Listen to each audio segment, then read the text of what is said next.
Dorian a repris l'exploitation familiale il y a un peu plus d'un an. Créé par son arrière-grand-père dans les années 30, le GAEC d'Elos, pas très loin de Bruyères, à Pierrepont-sur-l'Arentèle. C'est donc une histoire de famille qui se transmet de génération en génération. Dans un secteur qui souffre d'un vieillissement de ses exploitants agricoles et de la crise des vocations, la région Grand Est et les chambres d'agriculture ont créé en 2023 le plan Ambition Éleveur, un parcours d'accompagnement technique et financier dont Dorian a été l'un des premiers à bénéficier. Je venais de m'installer, donc je me suis dit avant d'investir et puis de se lancer pleinement dans les projets, est-ce que ça serait peut-être intéressant de profiter de ce conseil-là? Il y a de l'aide à l'investissement, l'argent c'est quand même toujours le nerf de la guerre, quoi. Autre inquiétude des exploitants, la main-d'œuvre. D'ici 10 ans, la mère de Dorian, avec qui il est associé, prendra sa retraite. Pour s'y préparer, le jeune homme envisage déjà d'automatiser certaines tâches pour pérenniser son exploitation. Et c'est là que le plan Ambition Éleveur a toute sa raison d'être. L'objectif de la Chambre d'agriculture, principalement, notamment, c'est d'accompagner toutes les exploitations. Et donc, l'enjeu, c'est d'orienter et de permettre aux exploitants d'être toujours là demain. Pour se prémunir face aux défis à venir, une centaine d'exploitations du département se sont déjà inscrites pour bénéficier de ce dispositif. L'objectif affiché par la région et les chambres d'agriculture, en accompagner 2000 en 3 ans sur des thématiques bien spécifiques. Agroécologique, environnementale et stratégique aussi, autour de la main-d'œuvre, autour du climat, autour du travail principalement et autour de l'économie aussi. Une inscription en ligne est d'abord nécessaire pour bénéficier de ce coup de pouce, de quoi en convaincre plus d'un. Je me suis inscrit dans le programme Ambition Éleveur dans le but de faire une photo de mon exploitation et une projection sur les années à venir en termes d'investissement. Moi je suis en aménagement de bâtiment, donc j'ai pas mal d'investissements à faire. Donc après s'il y a des investissements qui peuvent rentrer dans la démarche et puis pour tous les objectifs qu'ils nous ont dit, ce serait une bonne chose, quoi. Un plan qui veut aussi faire évoluer les pratiques pour coller aux aspirations du moment. La Chambre d'agriculture espère ainsi que les exploitants du programme pourront diminuer de 10% leur consommation d'eau et de 25% à l'horizon 2027 la part des carburants fossiles utilisés.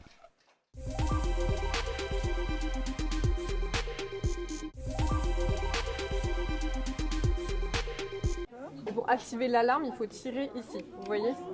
Ce matin, Chantal était l'une des premières à recevoir son porte-clés. Vous l'accrochez par ici, le petit anneau en métal, et là, voilà, vous avez la petite dragonne. Un dispositif qui lui permet, grâce à un bruit strident, d'alerter en cas d'agression. On n'est plus du tout en sécurité, hein. On se fait agresser dans la rue, hein. 1500 porte-clés ont été achetés par la ville pour cette première vague de distribution. Elles étaient une cinquantaine à faire la queue ce matin, place de la République. Ça rassure, mais ça n'empêche rien et il faut quand même être vigilant. Ça aide quand même à se sentir un peu plus en sécurité quand on sort, notamment le soir. Ça peut effrayer l'agresseur, mais il faut que les gens autour soient conscients du fait qu'il y a un problème, quoi. Cette alarme portative s'inscrit dans la lutte contre l'insécurité dans l'espace public, en complément d'autres déjà existants, l'application The Sorority et le dispositif Demandez Angela. Ce porte-clés que nous donnons à toutes les médecines qui le demandent, qui va déclencher une forte alarme à 140 décibels, insupportable pour les oreilles, qui a 9 chances sur 10 de faire fuir l'agresseur et qui dans tous les cas va attirer l'attention de tous les autres. Voilà, c'est le dispositif non violent, sauf pour nos tympans, que nous rajoutons à tous les autres pour assurer le maximum de tranquillité aux femmes dans l'espace public à Metz. Le dispositif a également été distribué dans les mairies de quartier et à l'hôtel de ville de Metz. En tout, ce sont 6100 porte-clés qui vont être donnés aux Messines.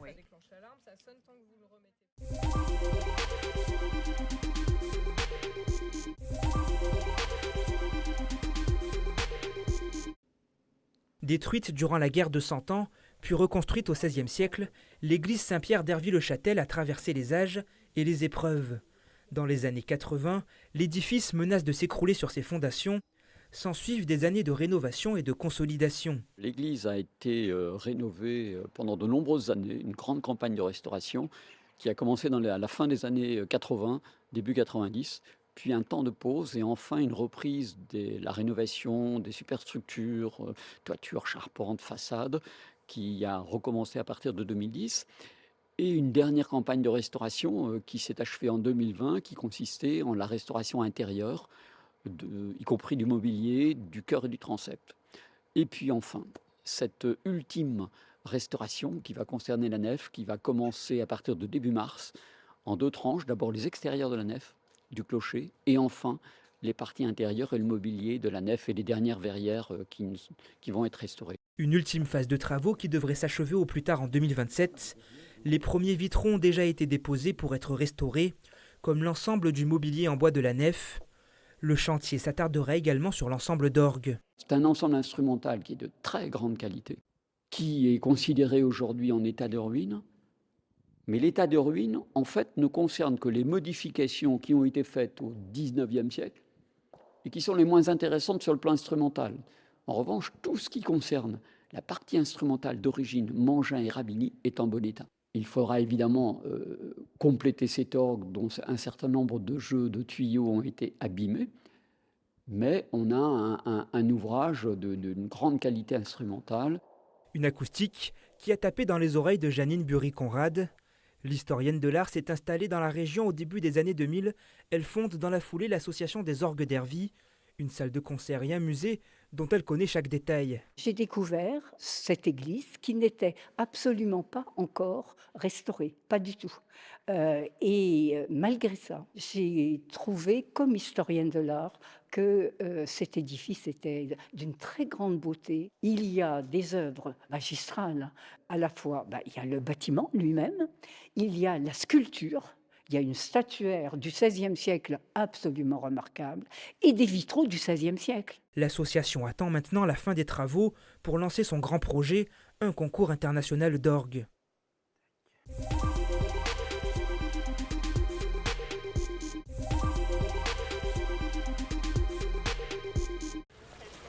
Si je prends un sandwich avec, je garde dans mon sac à dos. Et après je les mets à la poubelle quand je rentre à la maison, quoi. Vous êtes prêt à faire le tri ? Je le fais déjà chez moi, donc je continuerai à le faire ici. Et le fait de ne pas devoir chercher des bornes justement pour trier, c'est une très bonne chose. C'est très important pour la planète, c'est primordial. Enfin, pour moi, ça me paraît basique. Basique et pourtant trier ses déchets lorsque l'on est en vacances, un réflexe que certains n'ont visiblement pas encore totalement acquis.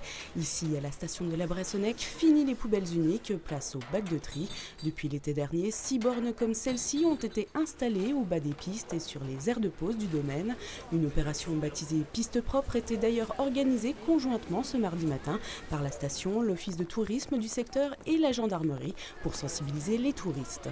On trouve de tout, on trouve des canettes bien sûr, on va trouver des papiers, des emballages de bonbons, de gâteaux. Il y a diverses choses que je pense que les gens par oubli ou par négligence se laissent tomber. Voilà, faut pas voir non plus que du volontaire. Sur les skis, des fois la poche ouverte, ça laisse un petit peu s'évader les choses. Ça c'est la petite brochure pour savoir comment trier. Et du coup au pied des pistes, là, il y a des bacs de tri qui ont été installés. Il y a surtout beaucoup de gens qui ne semblent pas être assez informés ou qui n'ont pas pris cette habitude en fait. Parce qu'on trie tous, je pense, chez nous. Mais il y en a certains, pourquoi trier dans des stations, dans des grandes zones touristiques ? Je pense que c'est beaucoup de pédagogie, leur apprendre. Donc il n'y a pas de grande dérive, on a encore une chance d'avoir une nature qui est plutôt propre, sauf sur certains points de forte fréquentation.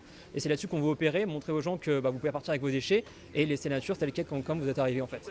Informer, conseiller, mais aussi rappeler la loi aux vacanciers. C'est aussi l'une des missions des 6 gendarmes, dont 5 réservistes présents sur le domaine de décembre à mars dans le cadre du dispositif hivernal de protection des populations. Protection, lutte contre le vol, lutte contre les différentes infractions liées à l'alcool ou stupéfiants, prévention sur les pistes, et on est là pour justement canaliser tout ça.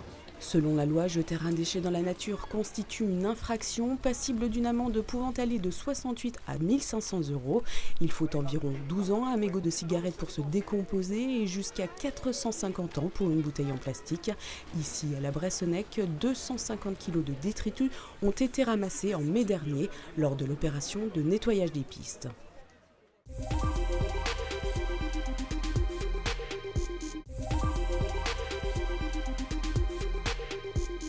Alors, le one-man show que j'avais fait dans le passé, je faisais des sketchs d'auteurs connus comme Coluche, Albert Dupontel. Albert Dupontel, qu'est-ce qu'il y avait ? Il y avait Popek.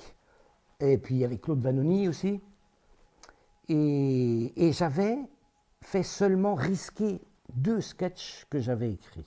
25 ans et une détermination sans faille plus tard, Ce passionné de théâtre revient sur les planches à l'âge de 74 ans, mais cette fois-ci avec ses propres personnages. J'ai toujours voulu faire une carrière de comique à la Bedos, De Vos, Fernand Reynaud, Claude Vanoni aussi me plaisait beaucoup. J'ai fait pas mal d'animations dans les mariages et les repas de famille. Et c'est quand j'ai fait Madame Doubtfire, il y a 15 ans, je crois, j'ai fait Madame Doubtfire. J'ai vu que le public était aux anges. Pour interpréter ces 8 personnages, le professeur et conseiller pédagogique à la retraite puis son inspiration dans son quotidien. Ça peut être dans la nuit, comme en pleine journée, ou en voyant des gens, en voyant des personnes se comporter ou dire quelque chose. Ça me vient l'idée d'un personnage ou d'une situation, d'une histoire. Et puis, alors parfois, je dis « Oh, ça, il faut que je m'en rappelle ». Pour s'en rappeler, il note tout dans ses carnets qu'il tient depuis de nombreuses années. C'est ainsi qu'est né le sketch qu'il préfère, La Mémène. C'est l'histoire de la Mémène dans les années 69-70, dans son verger. Ça m'est venu comme ça, pour les Mirabelles, la récolte des Mirabelles. Et donc, après, j'ai écrit, et puis j'ai corrigé un petit peu. Et sur scène, ça donne ça. Ici, en Lorraine, c'est la récolte des Mirabelles. Passer d'un personnage à un autre, personnage parfois comique, burlesque, comme celui-ci, burlesque, et parfois des personnages beaucoup plus sérieux, beaucoup plus tendres, romantiques. Il faut surprendre le public, les faire rire, qu'ils soient heureux. On ne joue pas pour soi, pour dire est-ce que je suis bien, est-ce que j'ai bien joué, est-ce que j'en ai rien à foutre. C'est le bonheur qu'on voit dans les yeux des gens et les rires des gens. Ça m'intéresse, de voir qu'ils sont heureux, qu'ils s'amusent. Avec son humour potache et bon enfant, Jean-Claude compte bien faire sourire les Lorrains et les Lorraines à l'occasion de la tournée de son one-man show dans toute la région. Je peux retenir des centaines de mots, de chiffres en 1 minute.